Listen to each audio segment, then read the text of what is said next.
Welcome back everyone, Blade here, today with another video of 7 Deadly Sins Origins.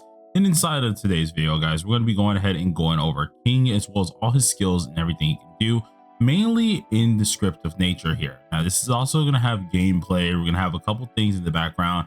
I'm also going to try and have a little bit of a different editing style when it does come down to this one. So let me know if you guys do enjoy it. If you do, please do smash that like button here as well as the subscribe button. And tell me, are you excited for the game's release, especially since it's coming out in the next week and a half pretty much here? So I love to know. But without further ado, let's get to the video. Immediately kicking off the video with my man King here. He's still one of my favorite characters inside of 7 Deadly Sins. So you know we had to already get started with him as well as his whole moveset. Now if you guys want a little bit of a summary of what he does as well as like a quick rundown of what he does, be sure to check out one of the videos at the top right corner. It should be the one that explains all of the SSR characters. I was joined by my friend Mr. Void as well in that video, and we went over this but in more of a jokey matter as well as a kind of a quick matter. Now the only thing we showed off was their specials, while in this video I'm going to go more into detail and also show off every last one of their weapons, their move sets, and then the specials that correlate with them. So this character of course has his 3 weapons, being the book, wand, and staff, and then it comes down to the elements that he ends up having is going to be a holy element, a physical element, and an earth element. Now the first one we're taking a good look at is going to be the book side here. You guys should probably see some footage popping up every now and again here as well, and tell me if you guys enjoyed that type of editing too. But pretty much we're going to be looking at the book side, and in this side here his passive is called Fairy King, and it increases all allied heroes damage taken by 20% while also increasing the hero's healing efficiency by 50% when his HP is 30% or lower. Now it's kind of interesting to see what this character is all about here, because when we look at the book form of him, it seems more or less that he's now a like healer slash support type character, which is pretty darn cool to say, at least when it comes down to that side of things. To be honest, I expected him to be something like this, and it's kind of cool to see something like that kind of going down with him. And then alongside of this, he also comes with some special little things. So for his traveling side, he's actually able to go ahead and fly as well, which you guys should see on the screen, which allows him to kind of put this little reticle over everywhere, and wherever he points that reticle at, when he releases it, he kind of takes a little bit of flight, which is pretty darn cool. But for the rest of him, he has his normal attacks, in which he is dealing 99% of his attack, has a 20% chance to inflict Mark of the Forest. Pretty much on the first hit, second hit, and third hit, it gradually does get stronger, and it increases his damage taken, or the enemy's damage taken, by 1% if they do have Mark of the Forest on them. This also makes their damage to earth things increase by 3%, which is also a cool thing. We can kind of see it whenever he is going ahead and smacking around the enemy with his bear, which is honestly cool. It's the pillow just going into one of the Chastifold forms here, which I do find pretty darn awesome to kind of see and actually, you know, get a little bit of a look at. Then of course we have his special attack. Now the special attack, or actually I probably should start with the skill attack first, being Protector of the Forest here. This one inflicts damage equal to 166% of his attack and inflicts Mark of the Forest for 10 whole seconds. By going ahead and doing this, you can stack it 10 times, and each one of these, as we said before, is going to increase their damage taken as well as the earth damage taken. So it's kind of interesting to see how this is going to end up working for this character here. And I do like that whole aspect that he's now able to make himself not only do a little bit more damage, but also still be putting on this debuff, making him more into that debuffer slash support side of things. Then of course we have the special attack, which during this here he's able to decrease damage taken by 20%, and he's able to increase his healing efficiency by 3%. Now every 5 or every 0.5 seconds for 10 seconds while he's in said stance, he is able to of course go ahead and get this lovely decreased damage. But when he is hit, he's then able to deal a little bit of a counter damage, which you see him with at least his chastity fold getting ready, and then punches back the enemy immediately. This does 99% of the attack and HP by 30% of his own attack. So it's kind of interesting to see how he does it. It does also put on that damage dealt by 5% Mark of the Forest on the enemy, so that's always cool to see. But then the ultimate, if you guys can pay attention to that as well, He then summons his chassis fold form once again. This allows you to put a allied hero force protection on everybody, and which is going to be nice. And it's this barrier that equals 50% of his max HP that he ends up putting on everyone as well. So I think that's kind of a cool one. It's a cool side to see for King to have. This is definitely one of the sides that's more of like a takey slash healer supporter situation. So I am interested in seeing how this weapon does very well work. Then moving on to the wand here, or the wand is another weapon that he's going to end up using quite often here. He has his basic attacks, and that's where he's going to be shooting these little projectiles, as you can see. And as he's shooting these projectiles, there's going to be some decent little long range hits that honestly doesn't do the most, but still is pretty nice. We have his passive that's also a little changed here, which instead of it all being like the last one, it increases all Earth heroes attack and defense by 10% for every magic point. So all the magic points that we end up having, he's now able to, of course, increase our attack and defense, which can be pretty darn helpful. This is definitely more of a buffer, while the other one was more of a support just section in general. This one's really cool to actually have. But the cool part about this guy is, alongside of this, he ends up having a skill called Fairy Power. Now, Fairy Power, what this ends up doing is granting all heroes Forest Fairy for 20 seconds. If Forest Fairy grants everyone more earth damage. So if you go ahead and pair him along with someone who needs this said earth damage up, it could be pretty darn nice, because that's a 20% increase. So I feel like it's going to be pretty heavy for anyone who wants it. But when he activates it, you guys can at least obviously see how it does happen here, where he's just kind of riding around a little bit, right? He's just kind of going around doing what he wants to do here. And that can also be pretty darn interesting as well to see how it does go. Well, actually, that was a special attack. Sorry, the one that we're looking at is where he puts on the little aura on himself. Then for the special attack, that's where he rides around on his pillow that I was talking about briefly. And what this one does is it restores his magic gauge by 100 every 1 second. This also increases his allies' heroes' defense by 6% for 20 seconds while in a stance, which is pretty darn cool. I do like to see that he's actually getting up a lot of supporting roles here. It's definitely different for King there, but as for what he really uses or what he really does here. So kind of interesting to see how the character is going to work on out. I'm really interested to see if it's going to be a really good unit in general, but nice to actually have it. Then of course we have the ultimate, which also has changed here, called Sharp Slash.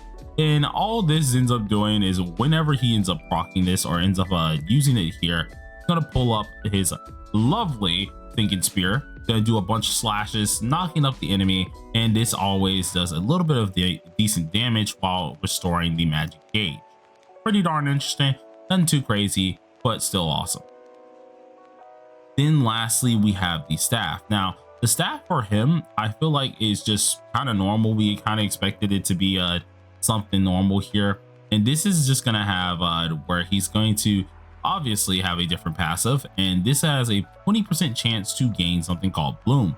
Well, whenever he lands an attack here, Bloom ends up proccing, and what this does, it increases your attack percent based on the effect here, which is always cool.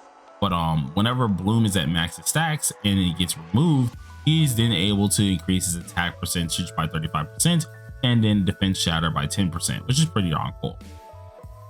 Then we have the normal attacks, where this is just a volley of different attacks. It goes up to 4 different hits, which is pretty darn normal. Nothing too crazy with this one. But we also have his next skill being called Holy Swarm. Now, Holy Swarm are like these little projectiles that he's able to throw out that allows him to gain Bloom here. And this is going to be off the first 10 seconds. But afterwards, it increases damage dealt by 2% for every Bloom effect on the hero. Meaning the more blooms you got, the more damage you can end up easily going ahead and doing. Now, once they are obviously removed, he is dealing a lot more with that removal, but as long as they're there, full bloom is activated, and then he gets the 35% attack and 10% defense shatter, which is cool. Then afterwards, we go ahead and look at his ultimate, which ultimate we already know. That is just his lovely god dang spear, finally transformed into the giant flower or sunflower that we have here, chesty fold sunflower. And I won't even lie, this is freaking cool, because not only does it deal a decent bit of damage here, being that it starts off with getting this said bloom and it can inflict around 136% of damage, But if you do have that full bloom status effect while using this special, it's doing what it was going to do anyways for damage wise, and then dealing that by an increased 35% of his attack and the increased defense shatter on enemy. So I do think that's going to be pretty darn cool to at least see. And we obviously see that he's going to shoot this giant beam at the enemy and it's going to deal some decent damage. Now granted, the characters themselves is going to be kind of interesting to see how that does work here, but I can't really talk too much on that. Now we got in this section out the way, we're going to go ahead and look at his potentials and what they really can change here, as well as we're going to look at some of his cosmetics. So let's get to it. All right, getting straight to the potential side here, there's nothing I really got to show too much, seeing that obviously I don't have a lot of screenshots or things based on the little potential screen itself, but potentials are our dupes. This is immediately going from level 1 to level 10. And remember, 4 of these dupes we get for free, so that is going to be from tier 1 all the way to tier 4, which are obviously going to help us out in more of the like basic stats and stuff that we do need to get for our characters, but those are easy. As for the ones above here, this is where things start to change, where on his tier 5, this is more of an additional skill option he's branding himself to, and this is going to allow him to be immune to reactions and decrease damage taken by 30% whenever he is using his special skill, as well as when this stance obtained. So that is an additional skill option that he's getting, which is pretty darn nice. On top of tier 6 being more of just a skill damage increase, we didn't have the tier 7. Now tier 7 is another skill option that's finally going to be increased here, being that it increases our normal skills number of mark force effects applied by 2, and then also restores our magic gauge by 75 per every 1 mark of forest. Meaning the more mark of forest we're getting, the more we can end up restoring our magic gauge. This is preferably going to be only with the book, so obviously looking pretty darn good. We get some more what's called base stacks here. Then on the 9th one, we are actually getting an increase to our ultimate. But then on the 10th, if we take a look at this one, this is our last and final skill option additional, in which we're now increasing the duration of forest protection by 10%, or by 10 seconds, and increasing the defense by 20% when it's active. I do see that being pretty darn cool, and seeing this is just exclusive for the book, it's pretty darn nice. The same thing is happening with at least the wand here, where obviously first 4 we got for free. On the 5th one, we're getting that extra additional skill, being that it changes Forest Fairy effect to Forest Fairy Ping, and this is now allowing us to increase our earth damage by 40% and increase our magic charging efficiency by 30%. This doesn't really get changed again to the 7th one, seeing that it now increases the enemy's burst gauge to 250 and additionally restores our magic by 300 whenever we do land a final strike of the ultimate move. Then afterwards we get, of course, a ultimate move increase on level 9, seeing that now the damage in the ultimate move is getting increased overall. Then on the level 10 one, we get another additional skill, which increases all allies heroes earth attack by 30% for 30 seconds when the special attack stance is maintained for 5 seconds. Then lastly, we have the staff. Now the staff is kind of interesting as well, seeing that with the staff here, we have the regular old 4 that we have. Then on the 5th one, we get our additional skill, slightly increasing the range of our special attacks, which is great to have, and increasing the passive bloom chance by 100% when landing a special attack. Pretty much, I think this is guaranteeing us to get that bloom, so that's going to be absolutely amazing to have. Then on number 7, we get another skill update or a skill option here. This additionally gains 2 bloom effects when using this normal skill, and increases the number of bloom effects applied when stacking an enemy with burst activated by 1. Then lastly, the skill 10, other than of course the ultimate move getting that done here, we're on tier 10. This gives us our additional skill option, and this inflicts damage equal to 15% of attack to enemies in range every 5.5 seconds for up to 5 seconds when using the ultimate move. Pretty darn awesome to see it. I actually am excited to see how this is all going to look in the game, but we're going to move down to the cosmetics. You guys have already seen the majority of them. This is going to be his basic form, or his basic version of himself. Obviously, I love the hoodie as always. I think it's probably one of my favorite outfits, besides of course his Harlequin state. But then we have the Forest Footsteps, which is another outfit that we see from the UR Grand Cross King when he was in here. And I think that was actually green Grand Cross King at that. Then we have the Grizzly Sin of Sloth, which was him in his obvious 7 Deadly Sins armor. This was from Blue You Are King, when he of course was done in Grand Cross. And then we have an additional outfit being Shadow of the Deep Forest. Another cool looking outfit for our man King as well, which I can't wait to use. And luckily all these outfits are going to be able to be crafted as well, so pretty darn interesting. All right, and just like that, if you guys did enjoy the video, please do hit that like button, hit the subscribe button. It means a lot to me here, and I'm gonna try to do some more of these videos for 7 Deadly Sins like this format as well. So if you do enjoy it, hit that like button, hit that subscribe button, continue supporting the channel. For now, peace out, stay safe and stay sharp.